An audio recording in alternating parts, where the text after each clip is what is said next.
2023 has been a story of sacrifice and fear, and now the Niners have to fear the Chiefs as they get ready for the Super Bowl. What has to happen today on Locked On Chiefs? From the land of the free and the home of the Chiefs, this is the Locked On Chiefs podcast. Welcome in, everybody. We're at a remote location, at least I am. Matt looks comfortably at home. Matt Derrick from ChiefsDigest.com. You can find him. I am down in Mobile, Alabama this week for the Senior Bowl. We appreciate your patience with the audio, etc. As gear broke on the way down, there's not much we can do about that. But regardless of it, we're brought to you today by FanDuel, because if you want to get in the action, now is the moment at FanDuel.com/lockedon. You can get up to $200 in bonus bets when you place and win a $5 bet right now at FanDuel.com/lockedon. Go there and get started. We have a lot to talk about because the buzz, even down here, is about how you let the Chiefs get back into the Super Bowl. And that is a lot of what the storyline is going to be.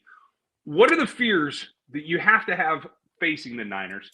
What has been the story of this team that we can then project forward? We're going to talk about that in a second. We're going to start right up front about vigilance. And that is exactly where I think it begins. For Matt Derrick, the owner of Chiefs Digest, the man on the beat, I'm Ryan Tracy, the founder of Rogue Analytics and Performance Consulting, as well as NFL33.com and RGR Football. Thanks for making us your first listen here on Locked On Podcast Network. That means your team every day. If you would like and sub here on YouTube, we would appreciate it. Check out Spotify and Apple. And I'm going to start with you, Matt. Vigilance is something that I think this team will talk about the story of the season here coming up in the next segment, but you can't get past the fact that you've gone through the Miami Dolphins, you've gone through the Buffalo Bills, now you've gone through the Baltimore Ravens. You can't let all that accomplishment wear you down, because this is still a formidable opponent and you have to close the thing out. Vigilance is the name of the day, and I think you need to stay sharp, particularly against the skill positions. That's the thing that we'll talk about later. But for this team and everything they've been through, what's the key for you for maintaining that vigilance and that focus here in the next 10 days?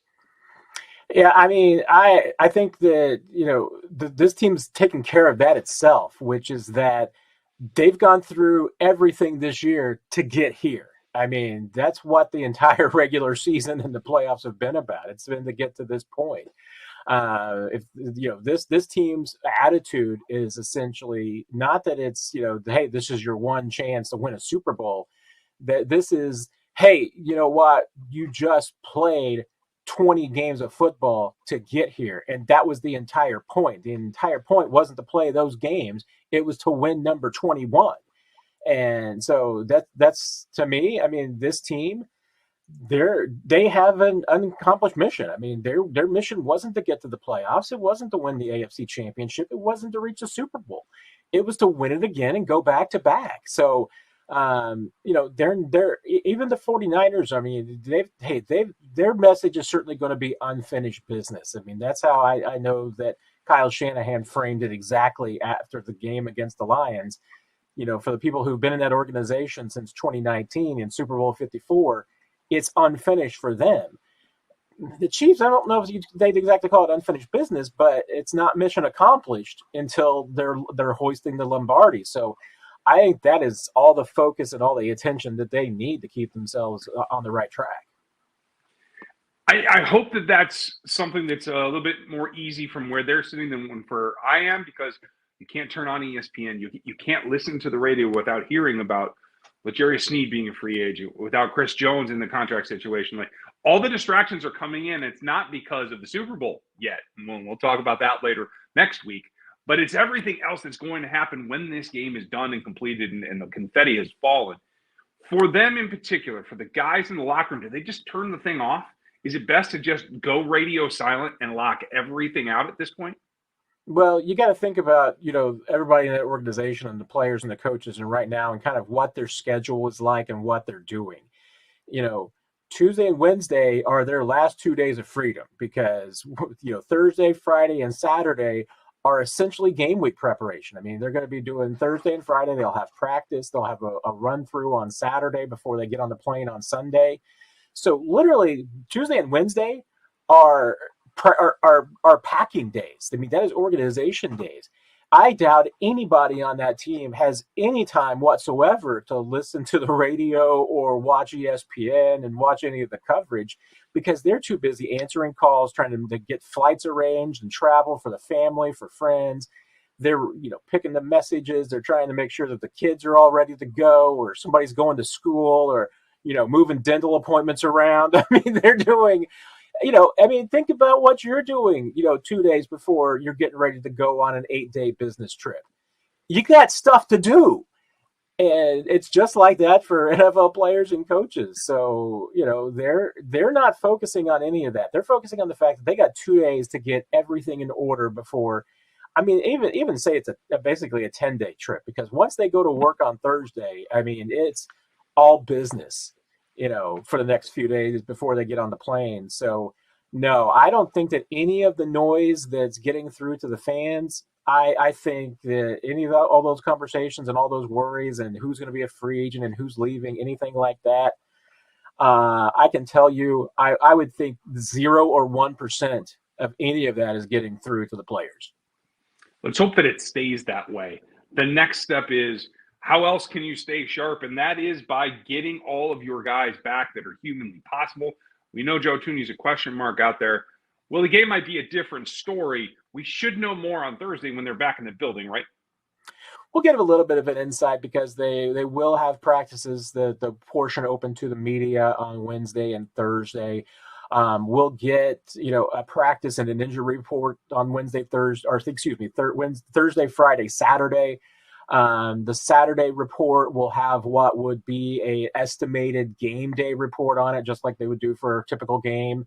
So it won't be real; it'll be simulated, but they'll just tell you, hey, this player would have been questionable or doubtful, where they are. So yeah, we'll have a little bit of an idea on Thursday about whether Willie Gay is out there for a practice or if he's on the sidelines, and then a better idea if they would have listed him questionable on Saturday. So yes, we'll give a little bit more insight before they get on the plane to Vegas. But I would think that he's got a good chance because obviously they're able to give him as much rest this week as they want to try and settle that neck down. And everything, everything that we're hearing at this point so far suggests that it's just spasms. So if that's the case, that's something that time and rest and rehab should help him out with. Let's hope that that's the case, because you got to make all the sacrifices that you can. And next, we're going to talk about what this season in particular, what the sacrifice has gone to, how it's gotten them here, and what has to happen in order for them to close it out 4 more quarters, coming up on the backside of this here on the Locked On Podcast Network.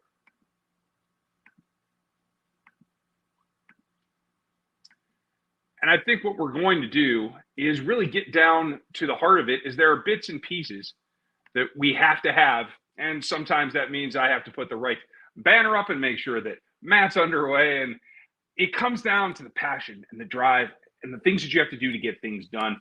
And that's where bringing a trophy home or getting your ride right is exactly what you're looking for.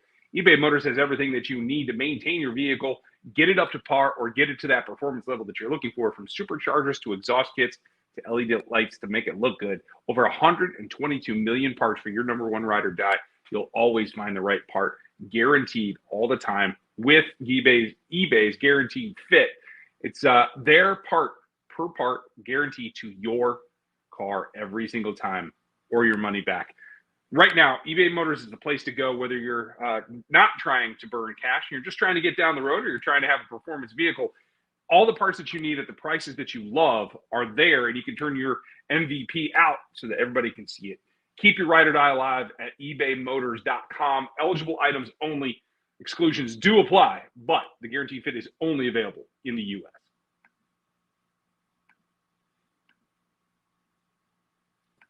We'll bring Matt back in here. And this is always a challenge when you're a little bit remote like I am here today, folks. So the overarching story for me is get down to the core of the story. And Matt, this story has been a long one. From the injuries and the holdout and the first week injury to Travis Kelce, a lot of the stars have been missing. And there was concern about how you're going to get rolling, how you're going to get all the rookies integrated into the ball team. And I, for one, have had plenty of complaints and concerns along the way. That's part of my arc of this story. But for the team, I think it all revolves, and there's no story arc better to really explain what's going on in this franchise than Travis Kelce's, with really looking at what should be the highlights of his career coming off of a Super Bowl and then that injury in week 1. And everything that he's had to do to maintain his body since then has been the first hurdle in what is, the ascending part of a movie storyline. It set it up to be a really, really great payoff. But was the sacrifice at this point, do you think, too detrimental to his career? Is this season enough of a sacrifice to make it worth what he's gone through to this point? Yeah, I mean, to me, I don't think that anybody. I mean, let's face it. I mean, when it comes to records and things of this nature, first of all, the one thing that most people keep track of and know are rings. So that's what it really comes down to. Hey, everybody's going to remember, and it's going to be in his Hall of Fame bio and everything like this, that, hey, Travis Kelce had 7 straight 1,000-yard seasons. It's an NFL record for a tight end. Next best guy has 4. He just crushed the record. There won't be any talk about the fact that he was 16 yards away from an 8th. They won't mention that, because even the 7 straight 1,000-yard seasons will probably be behind how many rings he has. And having 3 rings is better than 2. And if he's not done yet and gets a 4th, even better for him. But that's the highlight of anybody's resume in the NFL. It's how many rings do you have? And so, I don't think that it's going to be to the detriment of anything on his Hall of Fame resume, or where he or anybody else looks back at his career. If anything, I mean, I think that there might be a point of pride in Travis Kelce, that if this team wins the Super Bowl and people ask him about this, that he might say, hey, you know what? Sitting out the last game of the season so that my team could win a Super Bowl and I could be ready and I could be as close to 100% as I could to help them. I mean, I think he would say that he's more proud of that maybe than he is some of the personal and individual accomplishments, because those things have never really been a big deal to him. I mean, he just kind of has always wanted to be the best football player that he can be. He wants to win championships. He's had that chance, and he's made it clear that, getting 1, he wanted 2. When he got 2, he wanted 3. If he wins this one, I mean, I don't think Travis Kelce is retiring, because I think he'll want 4. So, I mean, to me, no, I definitely don't think that, any of the streaks that came to an end this season were a big deal.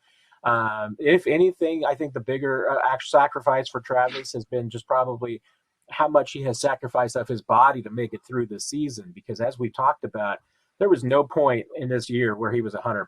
He started out below 100% and just steadily got worse with the wear and tear of the year. He probably was a lot worse early on, coming back from that knee injury. There were times I thought maybe he might be 60%. I think he's above that now. There's no doubt he still feels all the nicks and dings that come with an NFL season. But between having week 18 off, now getting the bye week and the Super Bowl, I think you're going to see a Travis Kelce rejuvenated and feeling pretty good next week. It does feel, and I'm glad you talked about week 18 and his decision there, because it did feel like that is the culmination of like the second act of the movie, when the hero is like down and out and has to sacrifice something to then pick it back up. And what we've seen is that's exactly what happened. It's exactly what's worked, in that he has resurgent tendencies to this point. He has picked his game up to this point. And I think another 4 quarters is not something that's out of the realm of possibility. It's amazing to me that 1 week's rest that way was able to really spark something there. And I think that sacrifice will be part of this story forever. But the other thing that's been sacrificed is the fact that the passing game is not the number one here. It's about balance, a triangle of throwing the ball and running the ball and playing the defense that you have to play to win championships. And I think that's the other thing, is it takes stars like Patrick and Travis Kelce to step back from that and be less about, hey, we're going to go win this, although they powered through the whole drama of Justin Tucker and the Baltimore Ravens last week. But it's got to be about the whole team and sacrificing their personal goals and their personal production in order to get the team that much closer. And I think that's something they can double down and do again in the championship. Travis Kelce's going to face guys like Fred Warner. We'll talk about him in the next segment. But that sacrifice in the offensive production for those 2 players in particular, Mahomes and Kelce, I think is what's fueling how they can go win this championship Do you see something that's more vital? No, I think you're exactly on the right track. And and if you're talking about sacrifice for the team, I mean, I think you've seen the evolution of the offense kind of doing that this season, because obviously this offense started the year with the same attitude that it has every year. That, hey, even the new guys into this offense bought into the philosophy that this is the greatest show on turf, and the Chiefs offense just throws their helmet on the field and they get 30 points and they can move the ball on anybody, and you give them 13 seconds and they're going to score on you. It wasn't that easy for this team, and I think they absolutely needed some lumps to eventually buy into the idea that this year's team, the way that it's constituted, has to play complementary football. You've got a defense that is, I mean, this was the number 2 scoring defense in the league. They went up last week against the number 1 scoring defense in the league. Honestly, I thought the Chiefs were the better defense that day. Now they're going to face the number 3 scoring defense in the league. So it doesn't get any easier. But when you're doing that, and the only way that this team has been able to make this run to the playoffs is that they're finally playing complementary football. And that means that if you're the offense, you can't have your foot on the gas all the time. And it's, once again, it's not even entirely about how this group is constituted. It's also about how we're going through a swing that Andy Reid always says happens. Offenses will get ahead of the defense will figure things out, and the pendulum swings back. And everybody's kind of ignoring the fact that right now that we are on a pendulum swinging back to the defense mode right now. Defenses are doing everything that they can to force quarterbacks to check it down, to just take what they're being given, not push the football, not throw it over the middle, but really, I mean, they're just daring the teams to just check it down to a running back almost in the flat, almost every single down. I mean, that's what defenses are doing. And hey, that means that sometimes if you're Travis Kelce, the ball's not going to get to go your way.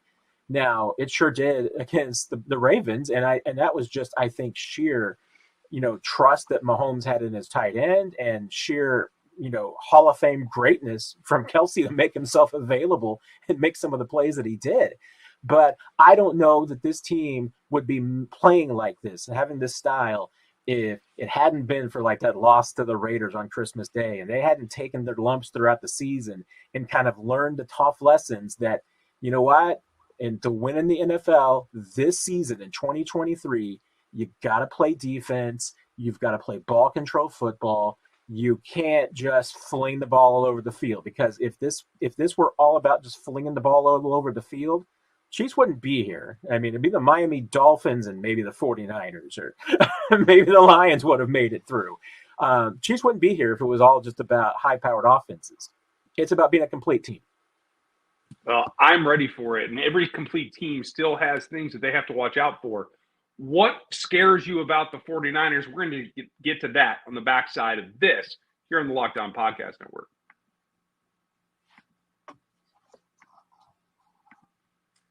And the other thing that we have to make sure is that right now, while it's Super Bowl weekend, that you get into the action where you want to find it. And that's at FanDuel, America's #1 sportsbook right now. If you're like me, Super Bowl Sunday is the optimal time. Maybe the biggest event, non-Christmas event of the season to get going. And it's all about the scoring and everything that you want that you can enjoy on that day with the party going on and the folks in the house and the whole 9 yards. It makes it that much better if you're winning alongside that team. FanDuel has so many ways for you to get in the action and win yourself. There's all kinds of things you can get there, and it starts with Super Bowl 58 specific betting. Who's going to score the touchdown, who's going to throw the most yards, who commits the turnover. Let's hope that there isn't one, but that will be one as well. New customers right now get to join that action easily today and get $200 back in bonus bets when you place your first bet of $5 or more and it wins. Super simple. Just visit FanDuel.com/lockedon to sign up. That's FanDuel.com/lockedon to sign up. Make every moment more with FanDuel, the official sportsbook partner of the NFL.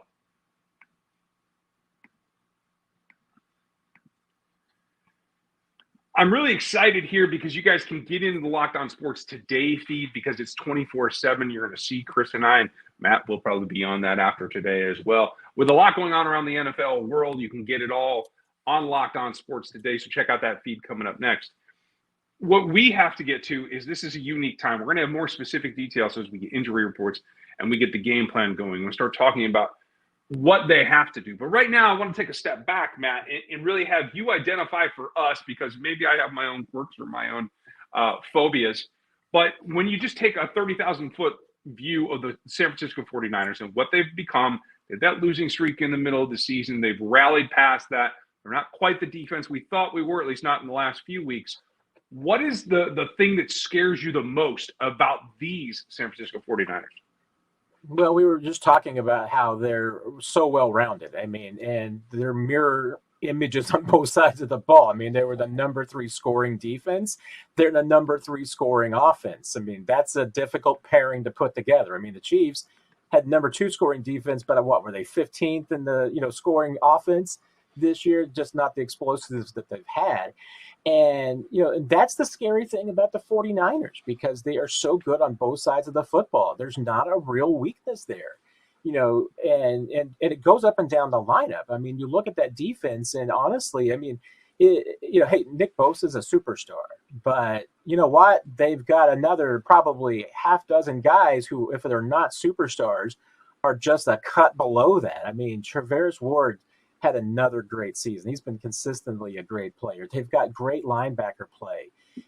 Their defensive line alongside Bosa are all outstanding players. They got a strong secondary. I mean, there's not really, you look out there, and a weakness anywhere on that team. I mean, they're just a bunch of pros across the board. And then you start thinking about it specifically. You get granular and you start looking at, okay, well, where are the Chiefs, strengths and weaknesses? And obviously, one of the Chiefs' weaknesses has been against the run, that they've been susceptible at times. Well, that gives you Christian McCaffrey nightmares, because you could absolutely see, Christian McCaffrey going off for 200 yards and 4 touchdowns against this team, because he's that kind of player. Now, I don't think that Steve Spagnuolo and this defense will let that happen. And a big part is going to be just how quickly they are able to take away the 49ers ground game. I mean, they did it to the Ravens by just challenging the Ravens to put the ball into Lamar's hand. You have to get a lead early. I mean, those are the kind of things you have to do if you want to minimize a team like the 49ers. But, even when they throw the football, I mean, one of the reasons why Brock Purdy has been so successful at times is that, he doesn't have to do all the work. He's got some great playmakers around him. It's a great system that Kyle Shanahan has. I mean, and Brock Purdy, not to knock him, but he's a great system quarterback. He's a great quarterback for that system. I mean, I don't think if you took Brock Purdy and you swept him into many other teams in the league, he would have this kind of success. I mean, I think Andy Reid could get success out of him too, but if you put him in, say, Dallas, I mean, I don't think the Cowboys are here instead of the 49ers. That's not what we're dealing with. So, I mean, to me, that's really the two things that are going to be the most difficult. The thing to watch for the Chiefs is going to be just, how quickly and how much can they score against the 49ers, and how quickly and how much can they slow down Christian McCaffrey. I think he's the catalyst that makes that engine go, and I completely agree with you. We're going to talk game plan coming up next week, folks, as we have this nice 2-week gap before your Chiefs are back in that Super Bowl. For me, the X factor then that plays off of what Christian McCaffrey is able to do is clearly Deebo Samuel, who made his return. I wouldn't say he was uber effective, but he didn't look as degraded as I thought he might in trying to get out in that game against the Lions. So with a couple of weeks rest, I do feel like he's going to be a guy that's going to be in position to play off of McCaffrey and try to hurt the Chiefs.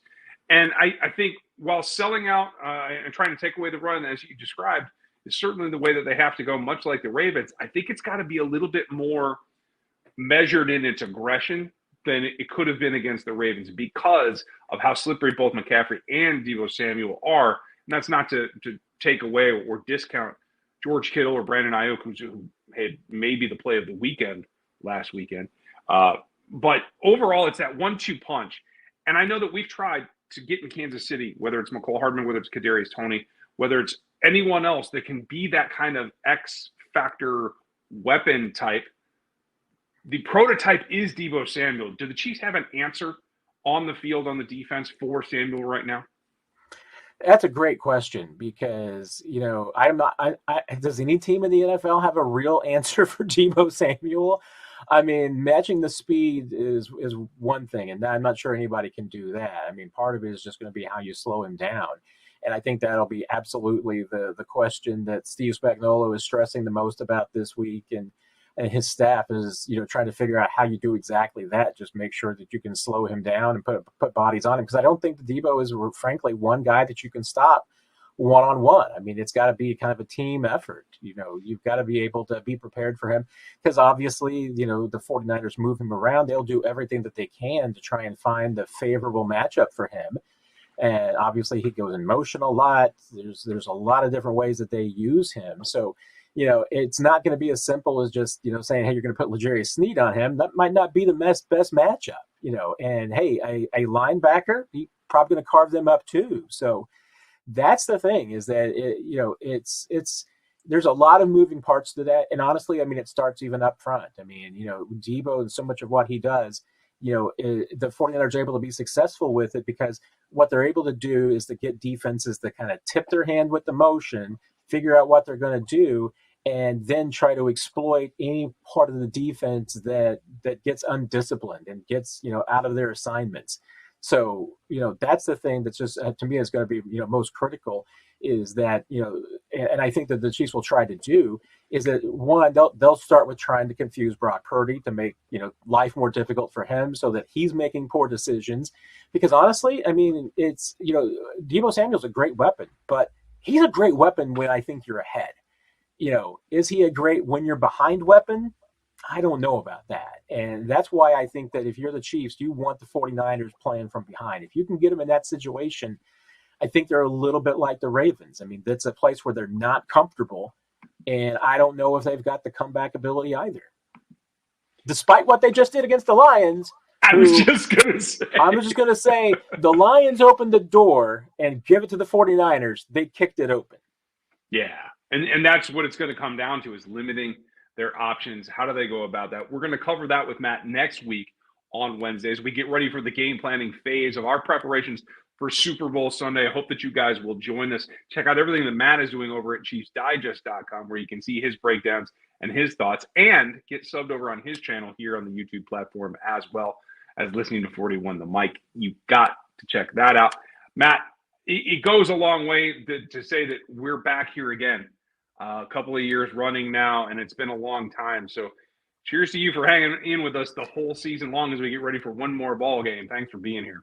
Hey, we've been in this together for a long time, my friend. So we'll just keep it going. Yeah, one more time. The rest of the league can hate us. That's perfectly fine. I think that's the common theme these days, folks. Enjoy the rest of your day. We'll be back tomorrow. We'll start talking about more matchups and more looks at the San Francisco 49ers. Check out ChiefsDigest.com. Make sure that you sub to this channel and like it, and get that bell clicked so you find out what comes next, because believe it or not, there's all kinds of stuff going on, whether I'm in Mobile or at home in the studio. We'll be back with you tomorrow. Thanks for spending your time. We'll talk to you then.